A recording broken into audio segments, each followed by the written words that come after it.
Nice to meet you. Have we ever met before? Your face rings a bell.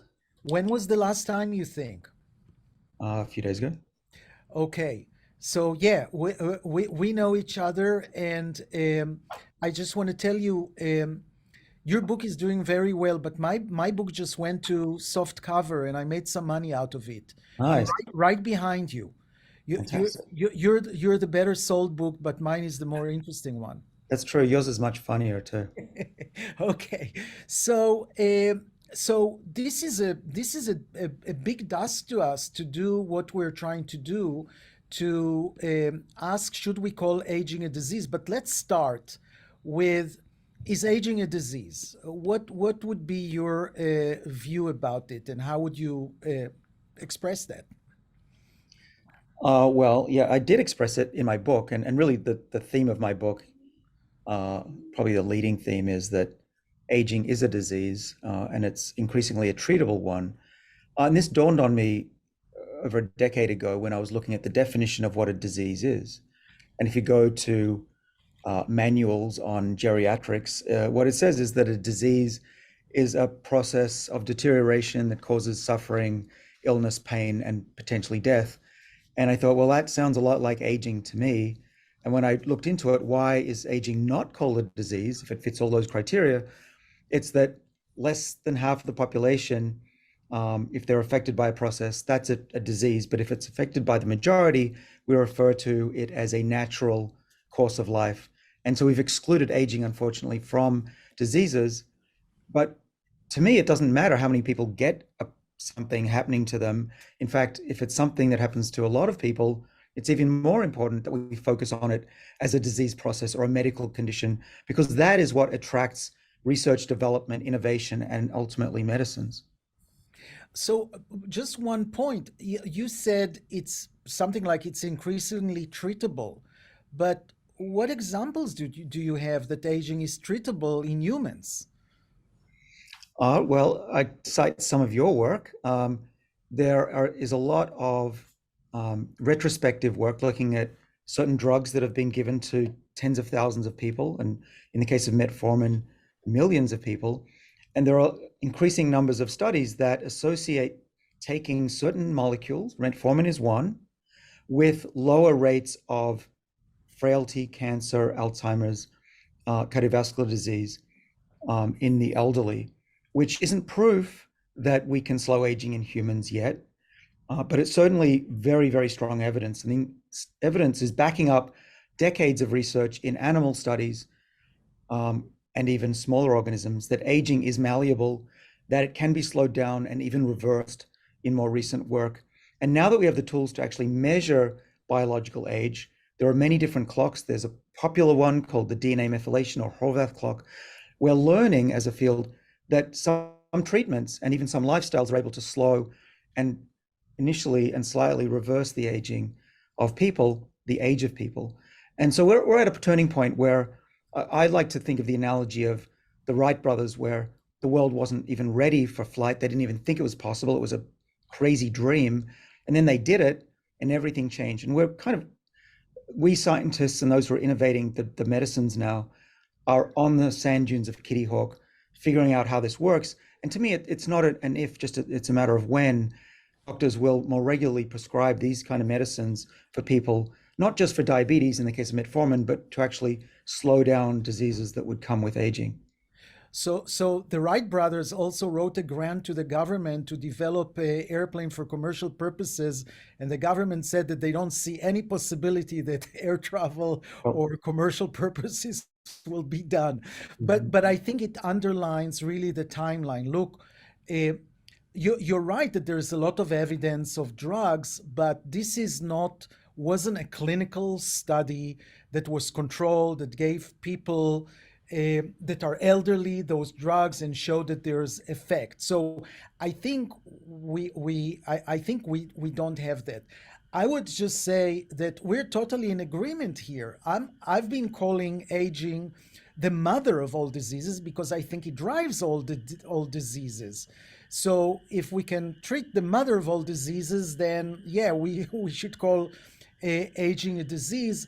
But I want to stop this part now because I think we understand. We understand that we're ahead of the curve. We know that it's malleable. We know that we can target aging, we can delay, we can reverse in several instances.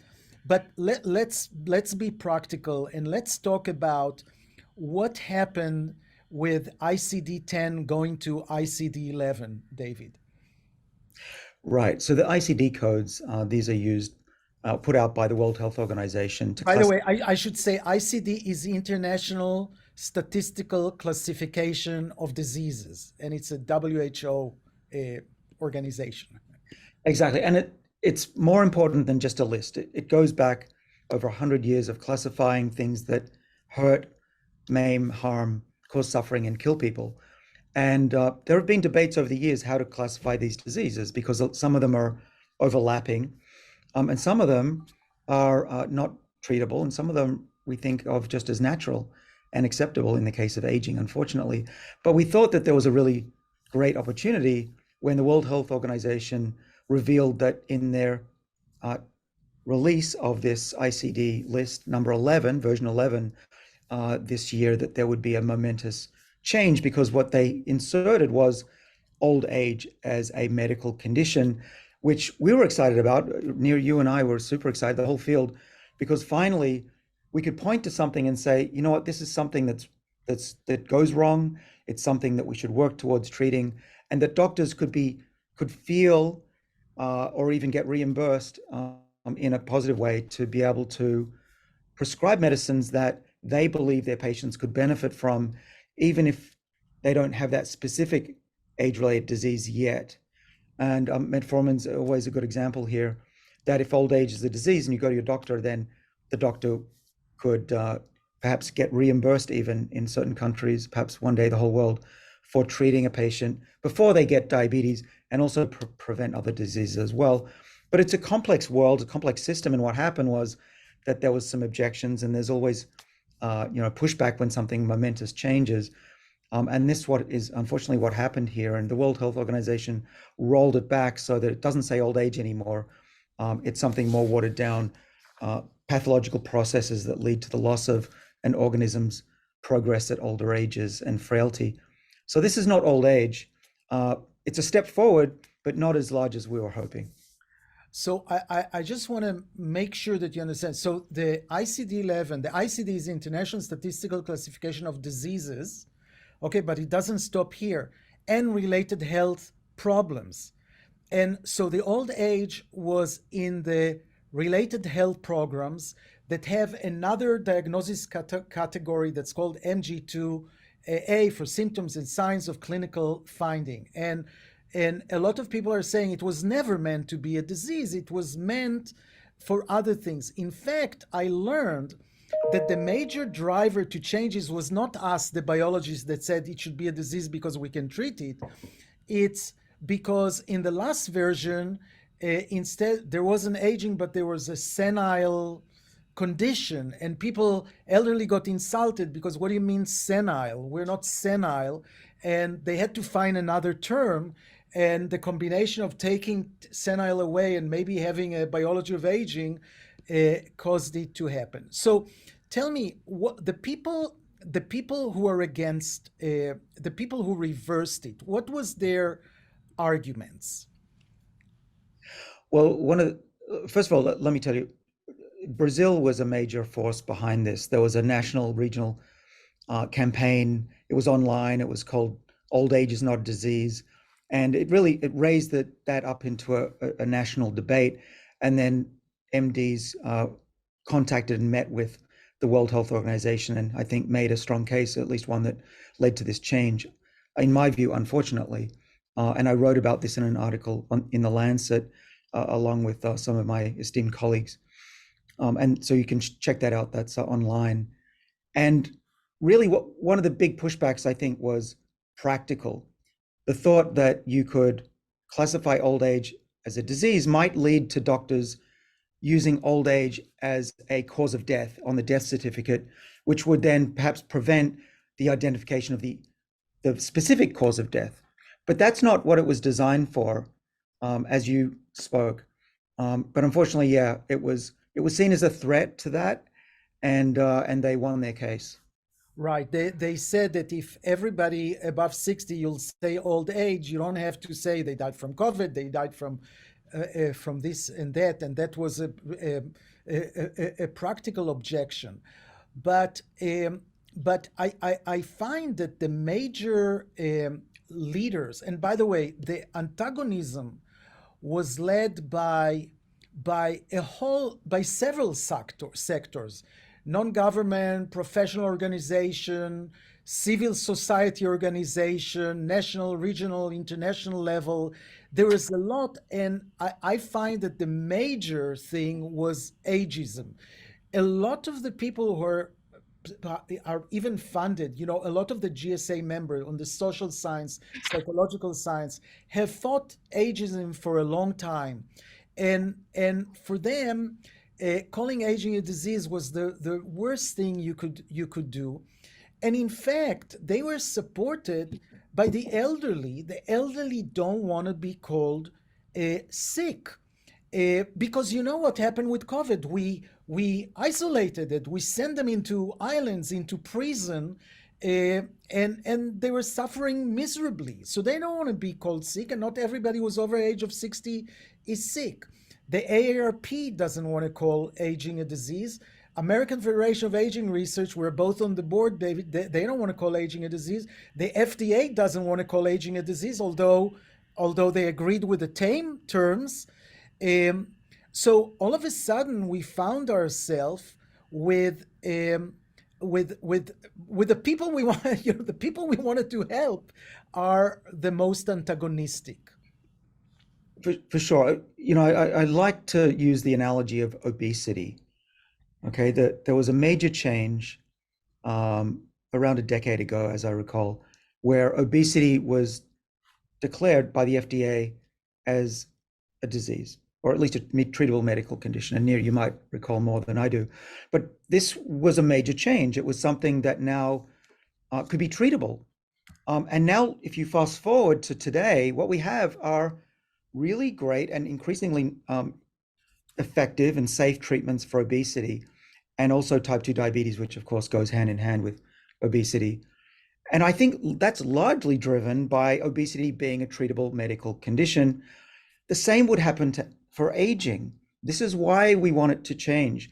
It's, we don't care about the words, we care about the practical implications of defining something as treatable.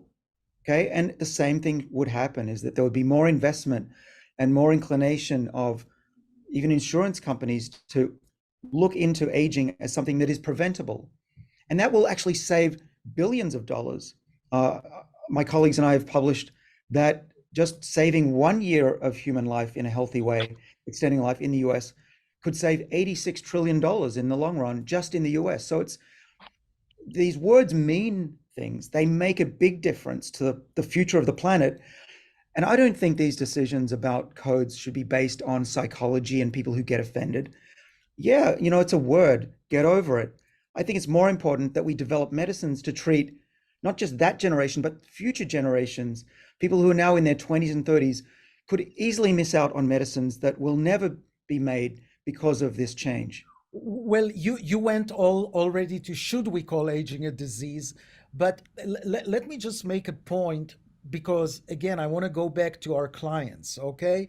And I'm not buying it that we don't care who's antagonistic. We should do that, and I'll give you some example. But look, I'm in diabetes clinic. Most of the diabetic patients are obese, and I used to write obesity is one of the problem. Now, the patients get to see the medical record, okay?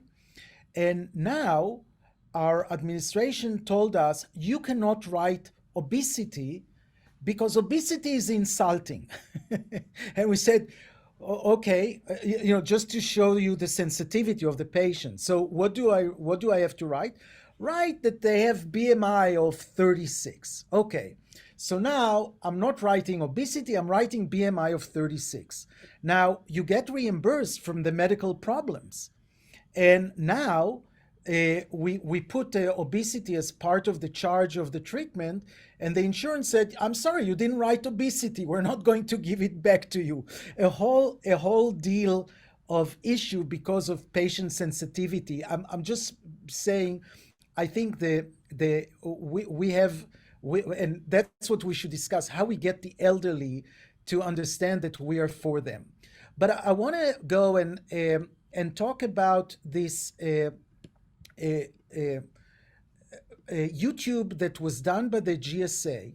And I'll tell you, our representative there couldn't be better, Matt Kaberlein. Okay, there are 4 people in the panel, and Matt Kaberlein was the biology of aging. Matt Kaberlein is top 5 people in our marketing efforts, and he actually did a really good job. But he was swallowed by the emotions of everybody else in the panel.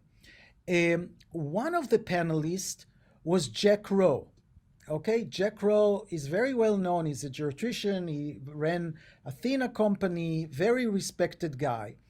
And his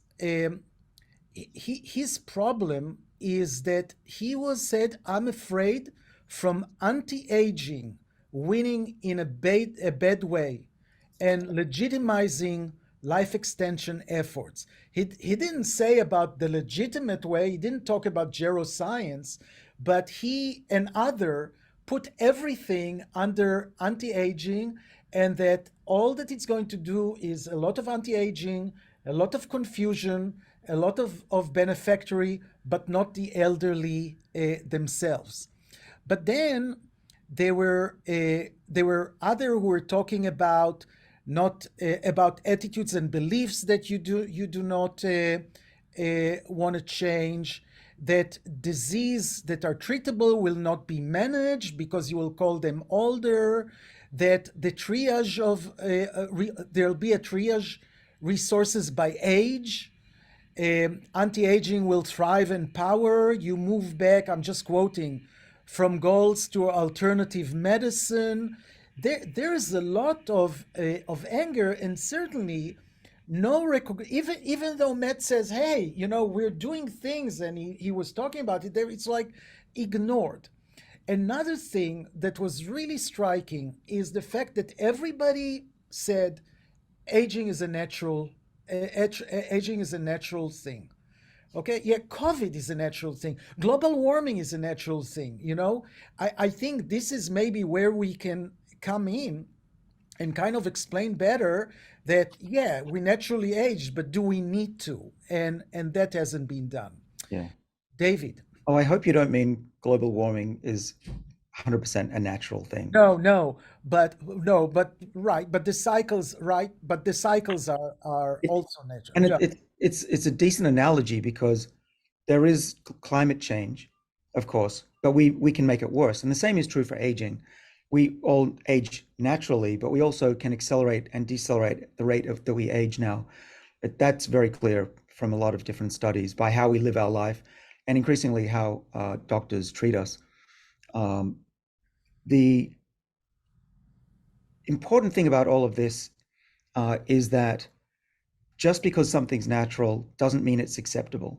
That's not an argument. It never has been. What about your surroundings? Any of you watching or listening is natural. I don't see anything in this room. Maybe the wood table was once natural, but everything else is artificial. We've made a world for ourselves and we cannot exist in the wild, and we don't accept the way the world treats us naturally. We heat our houses, we cure diseases. Aging is just the same. There is no shame in trying to make people healthier for longer. In fact, it's what we do in medicine. That is the goal. So I'm at a loss why there's such resistance to really what doctors are aiming to do, which is to keep their patients healthier for longer. It's just that we're tackling what we believe to be the root cause of most of those problems that happen in old age. Alzheimer's, for instance, in my lab, we've got research that says that 80 to 90% of that disease is aging itself. And when we reverse the age of an animal's brain, memory comes back.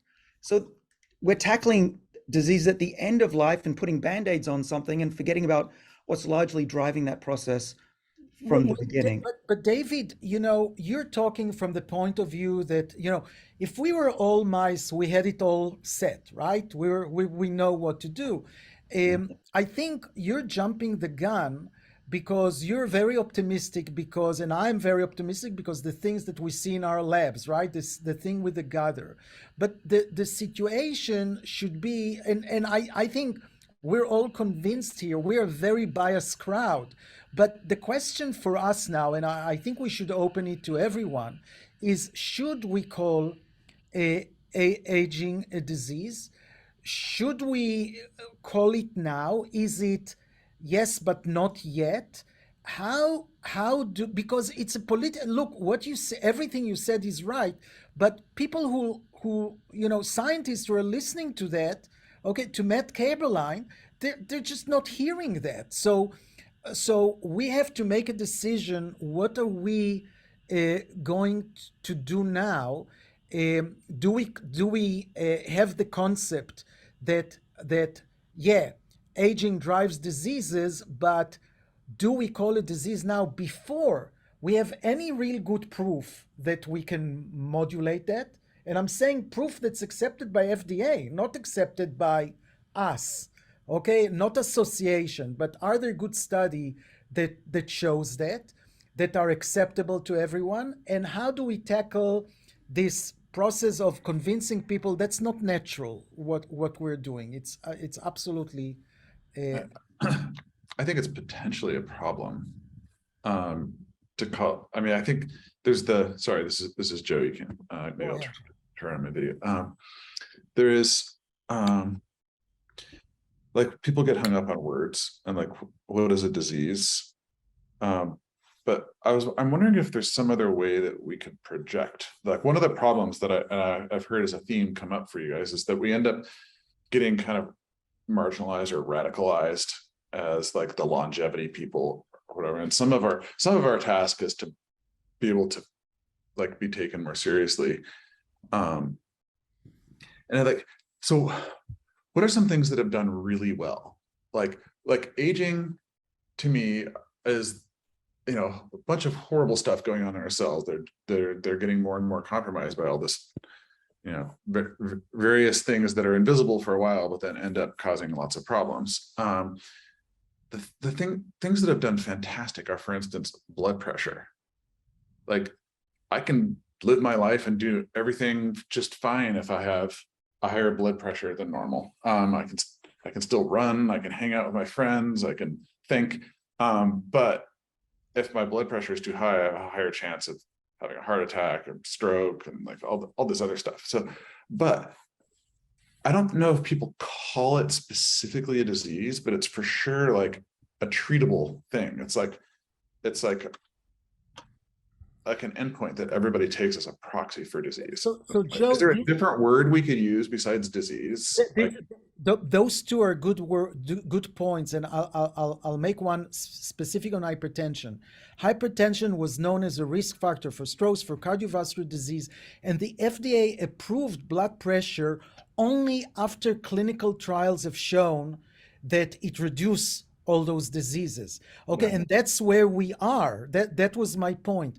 We haven't had a study there. We have all those association stuff, but we haven't had a study that really showed that we're taking cluster of disease and moving them because we gave some treatment. The second thing that you said, could we ask something else? So David and I had this trial in Twitter. We said, can you find some other definition to old age or aging? And as far as I know, we got 0 suggestions. Mm-hmm. I mean, like maybe it's like too radicalizing to try to pull all the different types of aging, degeneration, damage, whatever you want to call it, changes, shifts in the things that compromise or homeostasis, capacity, etc., under one thing. Like maybe that's what's radicalizing about it. Like maybe we should pick our favorite top 5 or something, because we have like blood pressure and hypercholesterolemia. There's a bunch of other things that have become kind of risen up and become like, oh, dude, I'm sorry, you have high cholesterol. Yeah, you should deal with that. But they're individual things. should we pick like, like accumulation of misfolded proteins or like epigenetic drift,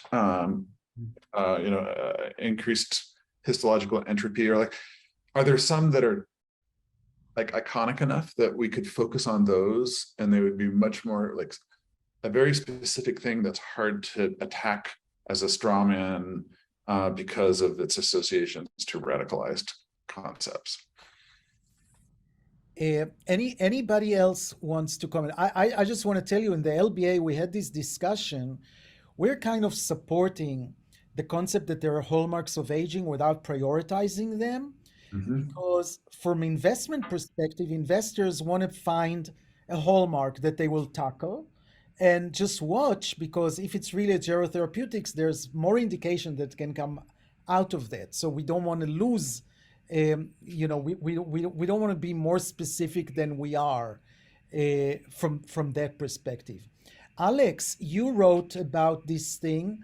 Again, the question is, should we call aging a disease now, considering the opposition? I should also just remind you, the FDA is looking for tame.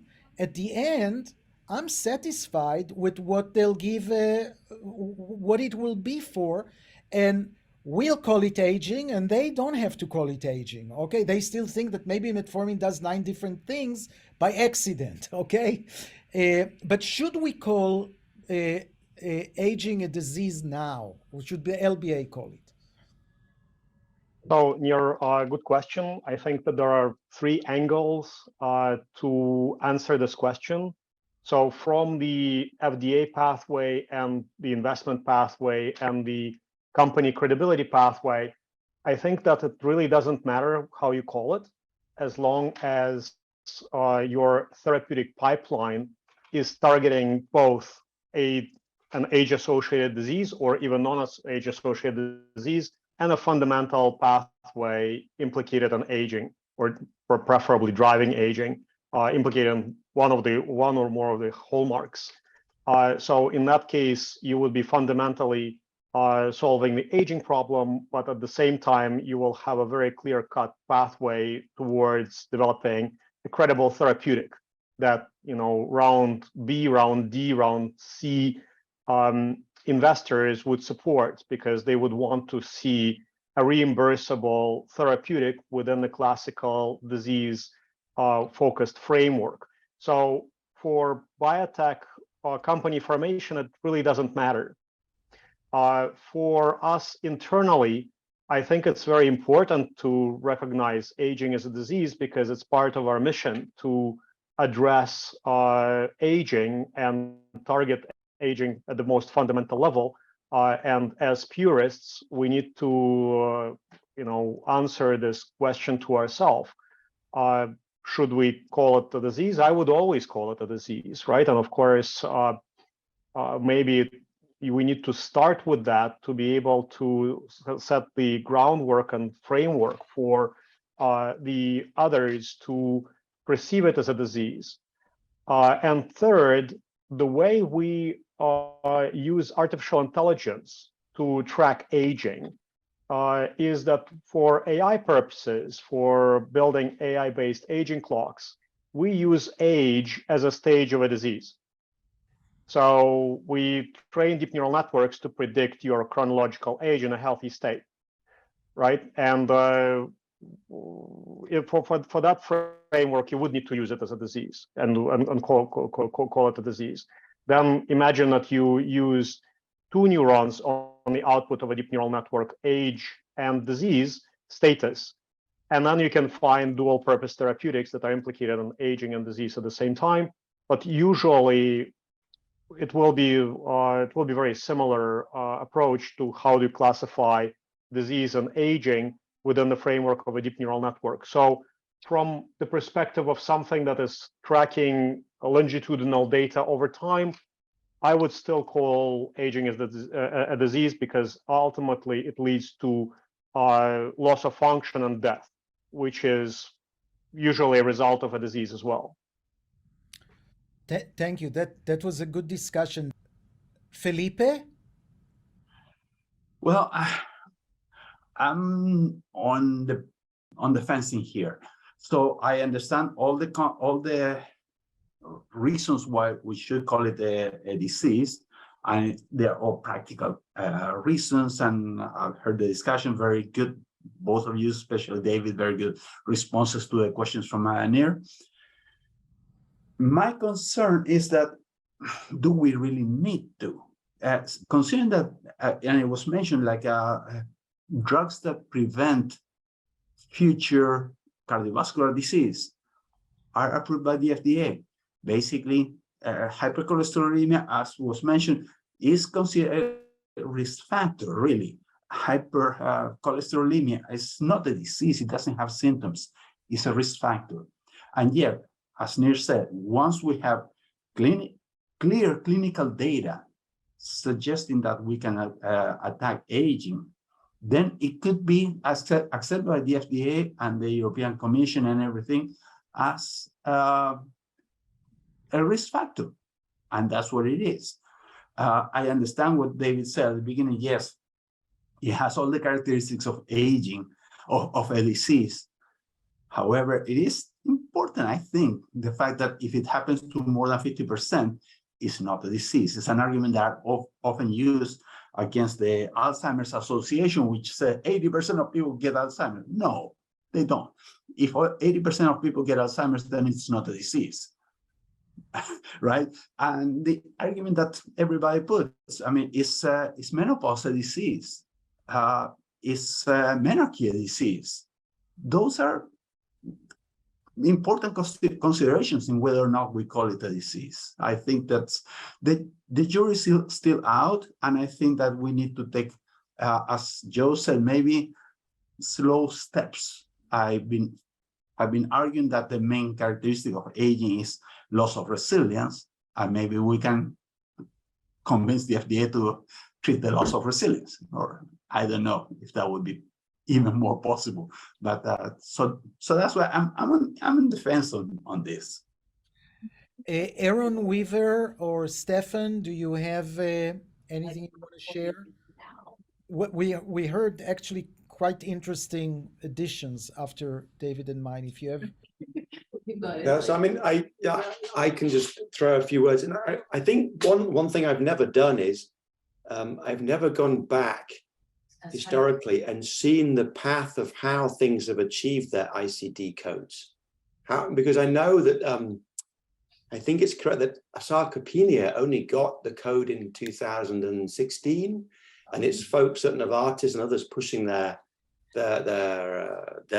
stuff through the clinic, which then provides the impetus to, I guess they're also lobbying like crazy, but can we learn from how things have achieved ICD status and think about a strategy that tries to line up our aging indications with aging itself at the far end of that process? So for me, it's setting us for failure. If sarcopenia and frailty that are so end stage things in aging, if we need to reverse that, I think it's much more hard than to stop aging. Okay, so I think those things, I don't like those things because we haven't had success. I mean, there are some studies there that are better, but when you look at the studies that are not people from sarcopenia, it's all kind of a prevention.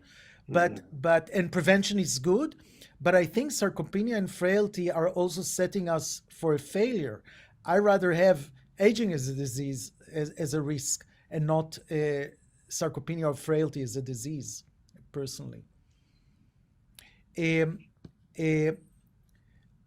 James, can you wrap up what you heard?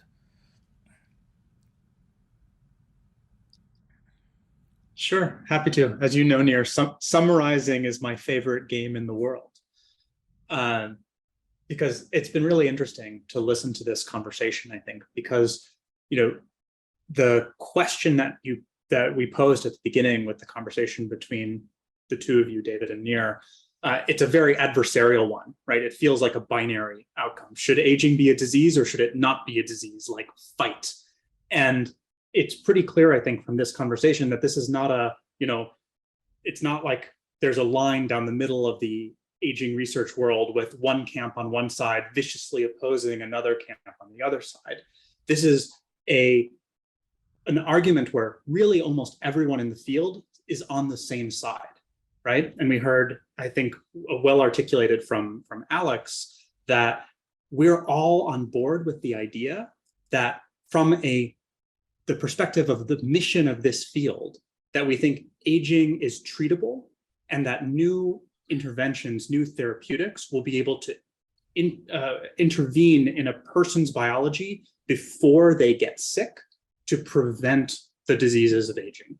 And whether the mechanism by which we do that calls aging a disease or a risk condition, or we run clinical trials that just leave all of that out and just say we are preventing Alzheimer's and cancer and heart disease at the same time, that is a tactic to achieve the same strategy.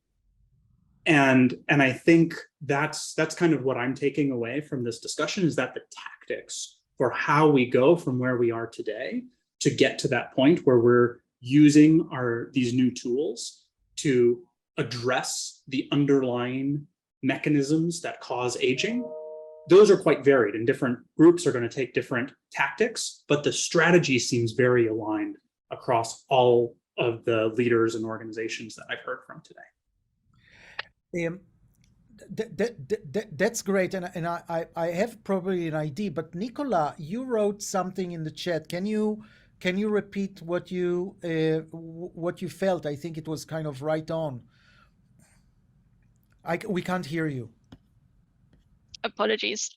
It was just in response to the comment you made when you said some of the feedback that you were getting from different people. And I think understanding that stakeholder landscape is probably an interesting starting point as well, because, for example, reframing how we communicate the language of aging might be enough to satisfy, say, the general population or the older population, but not necessarily to satisfy the doctors who may have a completely different problem with this concept and idea of aging. And I thought in particular, your point that you mentioned about some doctors were worried that if aging was framed as a disease, it would result in reduced treatment of patients because you may not be identifying the specific conditions they have. I just thought was a really interesting point because, one of the main kind of missions and goals of longevity biotech companies is to expand and increase the arsenal of treatments that you have available for patients who are at risk of these diseases and of an older age. So I thought that was just a kind of just when you mentioned it, it just made me think that's quite an interesting disconnect between what people are perceiving and what we're actually trying to do. So it was just something that really kind of struck me, I guess. I don't have a solution, but I thought it was an interesting point. Well, I think practically, and as you said, there's a practical, we have to have a practical way to deal with it, and respectable way to deal with it. And we don't want to insult people, but I think probably the best way for us is to kind of take James' summary and our discussion and do a white paper in order to say, this is how we look at those things, and those are the obstacles, and that's what we're hoping to achieve. And at the end, whether aging is formally a disease or not, we're going to make a progress no way more. But I think by writing a paper that we said, look, we have several ways and to think about it is really helpful, because we can point to this paper as saying we recognize the difficulties and how it might view our mission. James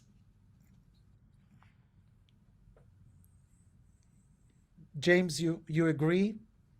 I'm always happy to put more arguments conveying unity across our field out into the world.